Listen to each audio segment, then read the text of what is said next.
नमस्कार दोस्तों, आप सभी का इस साल में आखिरी बार मैं स्वागत करना चाहूँगी आपके अपने चैनल मिथिका में। आप लोगों ने इस साल इस चैनल का इतना साथ दिया कि आप सभी का शुक्रिया अदा करने के लिए मेरे पास लफ्ज़ नहीं बचे।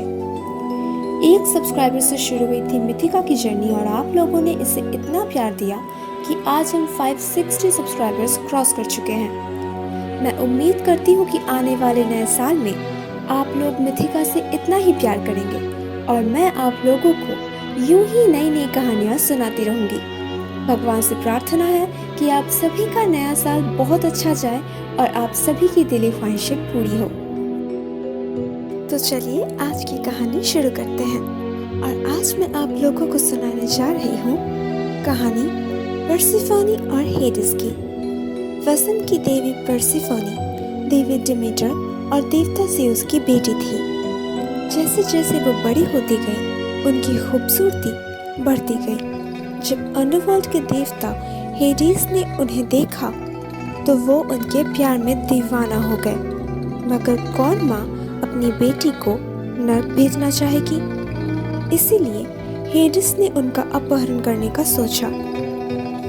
एक दिन जब पर्सिफोनी अपनी सहेलियों के साथ फूल तोड़ने गई तो वो सबसे खूबसूरत फूल की तलाश में बाकियों से दूर हो गई। बहुत दूर चलने के बाद उन्हें एक नार्सिसस फ्लावर दिखा, जिसे तोड़ने के बाद धरती 2 हिस्सों में बट गई और अंडरवर्ल्ड का रास्ता खुल गया। वहां से हेडिस अपने सुनहरे रथ पर सवार होकर आए और पर्सिफोनी को उठाकर लेके चले गए। डिमीटर अपनी बेटी को चारों ओर पागलों की तरह ढूंढने लगी और उनके दुखी होने की वजह से धरती में फसल सूखने लगे। सूरज को ये देखकर डिमीटर के ऊपर दया आई और उन्होंने उन्हें बता दिया कि पर्सिफोनी को कौन लेकर गया है। डिमीटर सब कुछ जानने के बाद ज़्यूस के पास गई और उनसे कहा अगर पर्सिफोनी को ज़्यूस ने वापस नहीं किया तो वो धरती पर अकाल ला देंगी। ज़्यूस ने हर्मीस को हेडिस के पास भेजा पर्सिफोनी को छोड़ देने के लिए, मगर इससे पहले कि हर्मीस उन्हें ले जाते हेडिस ने छलावे से पर्सिफोनी को अनार के कुछ दाने खिला दिए, क्योंकि उन्हें पता था कि कोई भी अगर एक बार अंडरवर्ल्ड का खाना खा लेता है तो वो वहां से कभी मुक्ति नहीं पा सकता।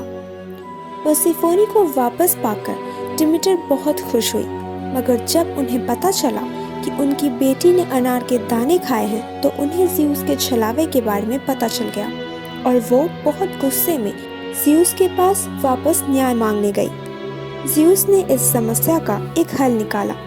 जितने भी दाने पर्सिफोनी ने खाए हैं उतने महीने वो अंडरवर्ल्ड में हेडिस के पास रहेंगी और बाकी महीने अपनी माँ के पास, क्योंकि हेडिस ने उन्हें 6 दाने खिलाए थे।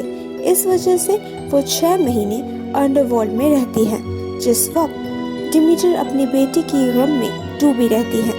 मगर जो बाकी के 6 महीने पर्सिफोनी अपनी माँ के साथ रहती हैं, तब धरती पर वसंत ऋतु आती है। तो दोस्तों, कैसी लगी आप लोगों को आज की कहानी? अगर अच्छी लगी हो तो प्लीज इसे लाइक कर दीजिए। नीचे कमेंट सेक्शन में लिखकर जरूर बताइएगा कि आप लोगों को कैसा लगा और प्लीज प्लीज प्लीज मेरे चैनल को सब्सक्राइब कर दीजिए और हाँ, अपने दोस्तों के साथ शेयर करना बिल्कुल मत भूलना। मैं आप लोगों से मिलूंगी अगले हफ्ते एक और नई कहानी के साथ।